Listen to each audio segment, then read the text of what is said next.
بسم اللہ الرحمن الرحیم۔ السلام علیکم۔ حضرت آدم علیہ السلام کی اولاد اور شیطان کا مکر و فریب۔ حضرت آدم علیہ السلام کے بعد ان کی اولاد نے خوب ترقی کی اور ان کی نسل خوب پھلی پھولی۔ مردوں اور عورتوں سے گاؤں اور شہر بھر گئے۔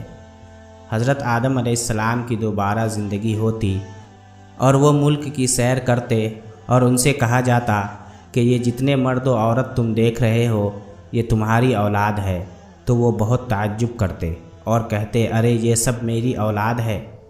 حضرت آدم علیہ السلام کی اولاد نے بہت ترقی کی، بہت سے گاؤں آباد کیے، بہت سے مکانات بنائے، آرام و راحت کے ساتھ کھیتی باڑی کرتے تھے اور اطمینان کے ساتھ کھاتے پیتے تھے۔ اس وقت سب کا مذہب اسلام تھا، سب اپنے باپ حضرت آدم علیہ السلام کے دین پر قائم تھے، اللہ کی عبادت کرتے تھے، اس کا شریک نہیں ٹھہراتے تھے۔ ایک ہی جماعت تھی، سب کے باپ حضرت آدم علیہ السلام تھے، سب کا رب اللہ تھا۔ شیطان اور اس کی اولاد کس آنکھ سے دیکھتی کہ حضرت آدم علیہ السلام کی اولاد برابر اللہ کی عبادت پر قائم رہے؟ کس دل سے برداشت کرتی کہ یہ جماعت آپس میں اخلاق و محبت کے ساتھ ایک مذہب پر جمی رہے؟ شیطان کو کیسے قرار آتا کہ حضرت آدم علیہ السلام کی اولاد زندگی بھر دنیا میں پھلے پھولے اور مرنے کے بعد جنت میں داخل ہو اور وہاں آرام و چین کے ساتھ بسر کرے، اور وہ اس کی اولاد دوزخ کا ایندھن ہو اور اس میں جلے بھنے؟ یہ ناممکن ہے۔ شیطان نے حضرت آدم علیہ السلام کو سجدہ نہیں کیا، اللہ تعالیٰ نے اس کو نکال پھینکا اور اس پر لعنت کی۔ اب وہ کیا حضرت آدم علیہ السلام کی اولاد سے بدلہ نہ لے گا؟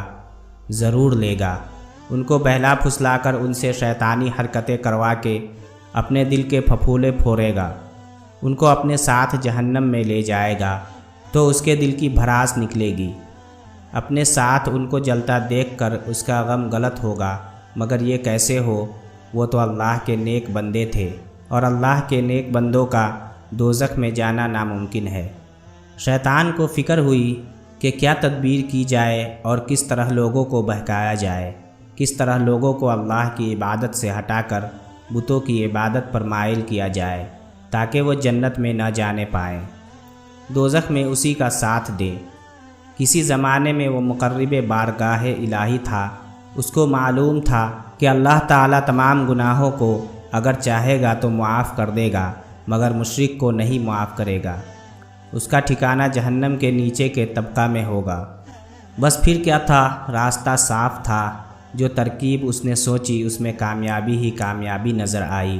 اس نے پختہ ارادہ کر لیا کہ لوگوں کو بتوں کی عبادت پر مائل کیا جائے، ان کو شرک کی ترغیب دی جائے، بس پھر ان کا جنت میں جانا ناممکن ہو جائے گا۔ لیکن کیا صورت کرے، کون سا راستہ اختیار کرے، کس طرح لوگوں کو بہکائے، ان سے کیا کہے؟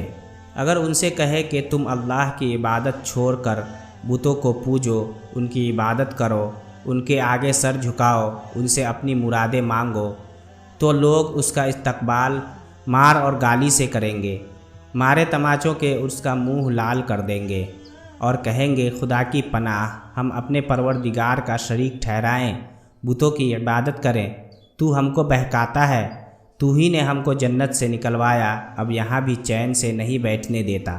کیا تو سمجھتا ہے کہ ہم پھر تیری بات مان لیں گے، پھر ہم تیرے کہے پر عمل کریں گے؟ یہ ہرگز نہیں ہو سکتا۔ دور ہو ہمارے پاس سے شیطان مردود، دور ہو۔ شیطان سوچتا تھا مگر کوئی ترکیب اس کی سمجھ میں نہ آتی تھی۔ سوچتے سوچتے ایک دم خیال آیا کہ ان کے جو بزرگ گزر چکے ہیں ان کی جدائی ان لوگوں کو پریشان کر رہی ہے۔ ان سے جا کر کہوں کہ جو تمہارے بزرگ گزر چکے، اگر تم ان کو دیکھنا چاہتے ہو تو ان کی تصویریں بناؤ اور ان کو دیکھو، وہ یہ سن کر ضرور میرا کہنا مان لیں گے۔ جب اس کو بنا لیں گے تو پھر اس کی تعظیم و تکریم پر ان کو راغب کروں گا۔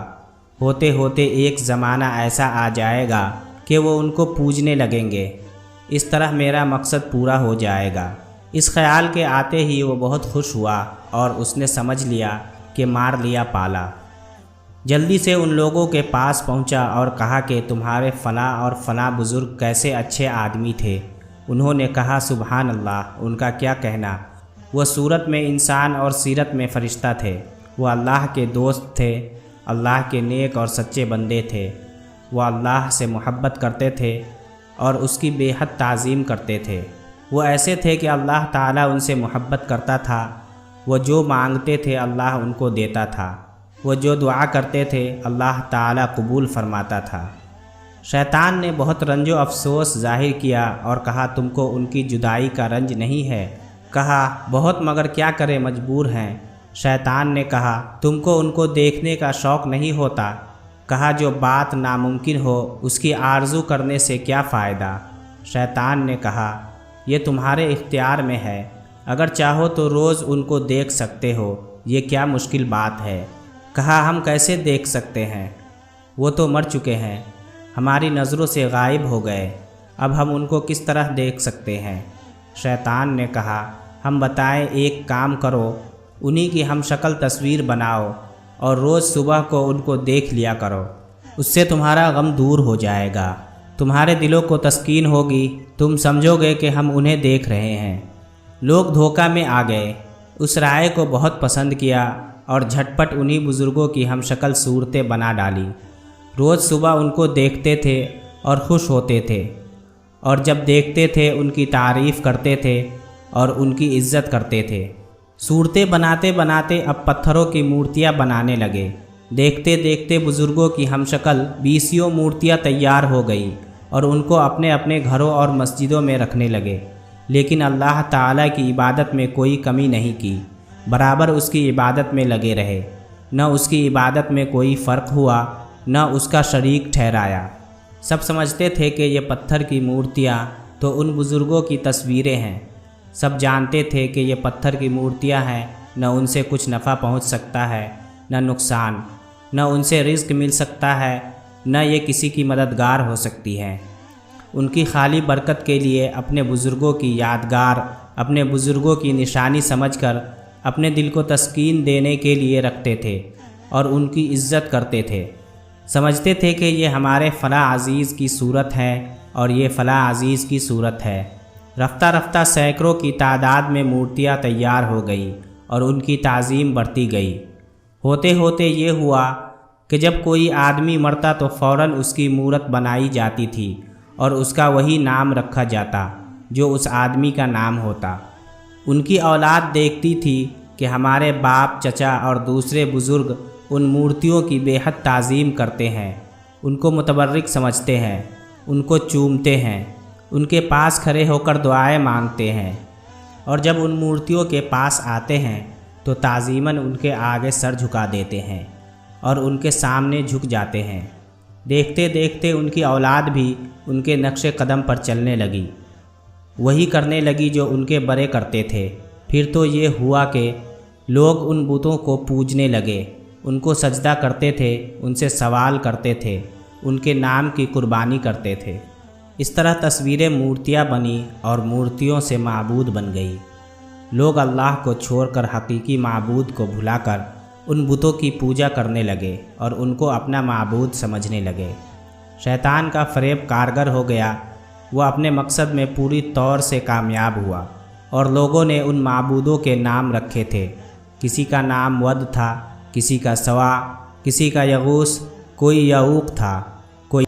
ان کی ان حرکتوں پر اللہ تعالیٰ کو بہت غصہ آیا، ان پر لعنت کی۔ اور بھائی غصہ کیسے نہ آتا اور کیوں ان پر لعنت نہ کرتا؟ اللہ نے ان کو پیدا کیا، ان کے لیے آسمان کی چھت قائم کی، زمین کو بچھونا بنایا، پھر ان کی خاطر آسمان کو چاند، سورج اور تاروں سے رونق بخشی۔ دن کے تمام کام سورج کی روشنی میں لیتے ہیں، رات کو چاند کی روشنی میں بھولے بھٹکے مسافر راہ پاتے ہیں۔ پھر زمین میں پیڑ پتے، گل بوٹے اگائے، پیٹ بھرنے کی تمام چیزیں اسی زمین سے پیدا کی، نہریں اور چشمے جاری کیے، ان کو عقل دی کہ اپنی عقل سے اپنی راحت کے تمام سامان مہیا کر سکیں۔ جانوروں کو ان کا تابع بنایا، ایسے شفیق ماں باپ ان کو عنایت فرمائے، راحت و آرام کی تمام چیزیں مہیا کی۔ پھر اس کو غصہ نہ آئے، پھر وہ ناراض نہ ہو، پھر وہ لعنت نہ کرے، اس کی بنائی زمین پر چلے اور اترائیں، اسی کا دیا ہوا رزق کھائیں اور نافرمانی کرے، یہ کتنے غصہ کی بات ہے اور کتنی زیادتی ہے۔ اللہ تعالیٰ غصہ ہوا اور اس کا غصہ معمولی بات نہیں ہے۔ اس نے غصہ ہو کر بارش کو روک دیا اور کھیتی اور نسل کی پیداوار میں کمی کر دی، لیکن لوگوں کی آنکھ نہ کھلی، وہ نہ سمجھے اور سمجھتے کیسے؟ عقل تو کھو چکے تھے، عقل تو ان بتوں کی نظر کر چکے تھے، پھر کیسے سمجھتے؟ نہ تو سمجھے اور نہ توبہ کی، اور توبہ کیسے کرتے؟ گناہ سمجھتے تو توبہ کرتے۔ عزیز دوستو، اس ویڈیو میں بس اتنا ہی۔ مزید جاننے کے لیے ہمارے چینل کو سبسکرائب کریں۔ مجھے دیجیے اجازت۔ اللہ حافظ۔